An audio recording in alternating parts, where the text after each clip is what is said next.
अस्सलाम वालेकुम नाज़रीन, welcome back to my YouTube channel. आज की वीडियो में मैं आपको मौसम के बारे में ताज़ा तरीन अपडेट्स देने वाली हूं। अगर आप हमारे चैनल पर नए हैं तो वीडियो को लाइक और चैनल को सब्सक्राइब करना ना भूलिएगा। इसके साथ ही बेल आइकॉन को भी प्रेस कर लें ताकि हमारी नई आने वाली हर वीडियो आप तक सबसे पहले पहुंचे। तो नाज़रीन, महकमा मौसमियात ने मौसम से रिलेटेड एक बहुत ही अहम खबर दी है, जिसके मुताबिक मौसम बहुत ही ख़राब होने वाला है और ईद पर मौसम कैसा होगा ये भी मैं आज की वीडियो में ही आपको बताऊंगी, तो आपने वीडियो को मिस नहीं करना।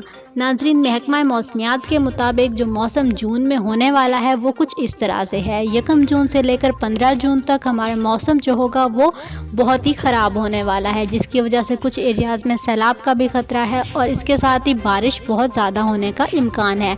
क्योंकि बारिश ज़्यादा होगी तो इसलिए आप सबको ये बात पहले से पता होनी चाहिए, उस हिसाब से आप सब ने अपनी तैयारियां करके रखनी है, क्योंकि ईद के दिन भी बारिश का इम्कान बताया गया है। कमेंट सेक्शन में अपनी राय का इजहार ज़रूर कीजिएगा। इस सब के साथ इजाज़त चाहती हूँ। अल्लाह हाफ़िज़।